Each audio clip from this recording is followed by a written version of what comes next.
Assalamualaikum warahmatullahi wabarakatuh. Assalamualaikum warahmatullahi wabarakatuh. Assalamualaikum warahmatullahi wabarakatuh. Warahmatullahi wabarakatuh. Assalamualaikum warahmatullahi wabarakatuh. Assalamualaikum warahmatullahi wabarakatuh. So easily, tell me what it is about you that I can't forget.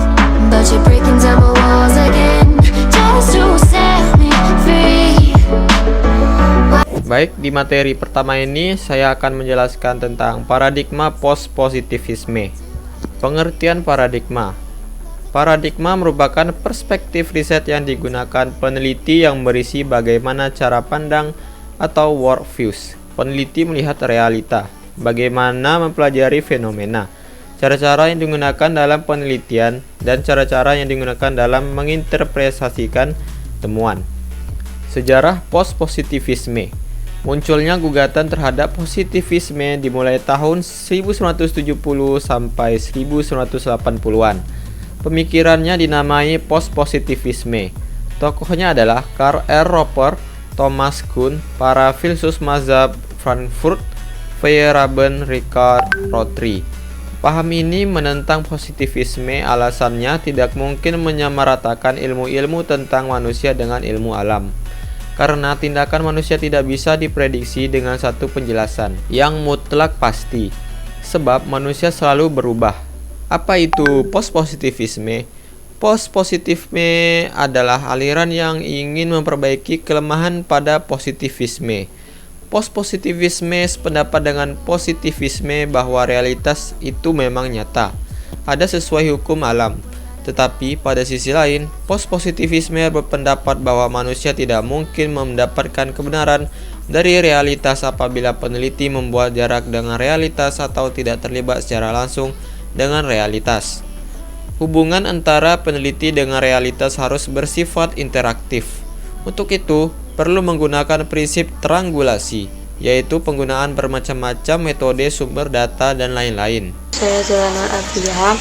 Saya akan melanjutkan presentasi dari Wahyu Ismatullah. Proses dari peralihan dari positivisme ke post-positivisme ada 3. Yang pertama, observasi sebagai unsur utama metode penelitian. Yang kedua, hubungan yang kaku antara teori dan bukti penyamat memiliki sudut pandang yang berbeda, dan teori harus mengalah pada perbedaan waktu. Yang ketiga, tradisi keilmuan yang harus berkembang dan dinamis. Selanjutnya, sistem keyakinan dasar pada peneliti post-positivisme ada 3. Yang pertama, ontologi. Ontologi bersifat kritikal realisme. Ontologi dapat dikatakan mempertanyakan tentang hakikat suatu realitas, atau lebih, ontologi mempertanyakan hakikat suatu fenomena. Yang kedua, epistemologi. Epistemologi mempertanyakan mengapa peneliti ingin mengetahui realitas, atau lebih konkret lagi, epistemologi mempertanyakan mengapa suatu fenomena terjadi atau dapat terjadi. Yang ketiga, metodologi. Metodologi mempertanyakan bagaimana cara peneliti menemukan pengetahuan, atau lebih konkret lagi, metodologi mempertanyakan cara atau metode apa yang digunakan oleh peneliti untuk menemukan pengetahuan. Selanjutnya, ciri-ciri paradigma positivistik ada 3. Yang pertama, ilmu hanya diperoleh melalui indera dan menganggap sumber lain tidak reliable. Yang kedua, ilmu tidak bebas nilai, jadi ilmu memisahkan fakta dan nilai. Yang ketiga, pendekatannya menggunakan pendekatan deduktif, yaitu dari umum menuju yang konkret dan spesifik. Assalamualaikum warahmatullahi wabarakatuh. Perkenalkan, nama saya Siti Nurhaliza. Saya berasal dari kelas 1D Ilmu Komunikasi. Baiklah, di sini saya akan menyambung presentasi dari Saudari Zola, yaitu mengenai fungsi post-positivisme menurut Dublin 1978. Yang pertama itu ada penjelasan. Teori-teori harus dapat menjelaskan bagaimana sesuatu itu terjadi. Hal itu berarti bahwa dalam memindahkan dunia empirik ke dalam dunia pemikiran abstrak dari sebuah teori melalui observasi berusaha menjelaskan mekanisme yang terjadi di balik suatu fenomena. Yang kedua, prediksi. Teori ini dalam menyediakan penjelasan abstrak mengenai fenomena tertentu. Kemudian melalui penjelasan abstrak tersebut, teori dapat digunakan untuk memprediksi apa yang akan terjadi dalam situasi yang serupa. Yang ketiga, kontrol. Teori ini apabila seseorang bisa menjelaskan dan memprediksi fenomena, maka kadangkala ia juga dapat menggunakan informasi tersebut untuk mengontrol peristiwa yang akan terjadi. Selanjutnya kita masuk ke materi yang kedua, sejarah paradigma interpretif. Sejarah ini diawali oleh filosofis yaitu tokoh René Descartes tahun 1595 sampai 1650 pada bukunya The Principles of Philosophy. Ia berpendapat bahwa semua penjelasan dapat didasarkan pada observasi benda dan gerak. Pendapatnya ini kemudian membangun sebuah landasan pendekatan terhadap pengetahuan yang dijadikan sebagai dasar positivisme dan post-positivisme, dan juga sebuah perbedaan yang jelas adanya dunia eksternal dan dunia internal subjek yang dikenal dengan dualisme Cartesian. Selanjutnya kita masuk ke materi apa itu paradigma interpretif. Paradigma interpretif merupakan paradigma yang memandang bahwa kebenaran, realitas atau kehidupan nyata tidak memiliki satu sisi saja, tetapi dapat memiliki banyak sisi, sehingga dapat dikaji dari berbagai sudut pandang. Perspektif interpretif tumbuh berdasarkan ketidakpuasan dengan teori post-positivisme, karena dianggap terlalu umum, terlalu mekanis, dan tidak mampu menangkap keruwetan, nuansa, dan kompleksitas dari interaksi manusia. Perspektif interaktif mencari sebuah pemahaman bagaimana kita membentuk dunia pemaknaan melalui interaksi dan bagaimana kita berperilaku terhadap dunia yang kita bentuk itu. Assalamualaikum warahmatullahi wabarakatuh. Saya Sekar Fitria Dewi. Saya akan melanjutkan materi yang dibahas sebelumnya oleh Siti Nura Aziza. Baiklah, masih membahas tentang paradigma interpretif. Jadi, yang saya bahas selanjutnya adalah tentang ontologi. Ontologi yang dipegang adalah gagasan bahwa realitas tidak akan bisa dimengerti tanpa mempertimbangkan proses sosial dan mental yang terus-menerus membangun realitas tersebut. Dan yang kedua yaitu epistemologi. Epistemologi interpretatif merupakan epistemologi subjektif. Kaum interpretatif meyakini tidak adanya hukum universal atau hubungan kausal yang bisa dijadikan kesimpulan mengenai dunia sosial. Dan yang ketiga yaitu aksiologi. Kebanyakan teoritisi interpretatif mengikuti argumen ketidakmungkinan pemisahan nilai dari pengetahuan. Nilai-nilai personal atau profesional adalah sebuah lensa yang melaluinya sebuah fenomena sosial diamati. Perspektif interpretatif mendasari metode ilmu sosial dengan memberikan peran subjek dalam menentukan fakta sosial sekaligus memperlakukan manusia tidak sebagai benda-benda sebagaimana positivisme. Kemudian ada tujuan paradigma interpretatif, yaitu untuk menganalisis realitas sosial dan bagaimana realitas sosial itu dibentuk.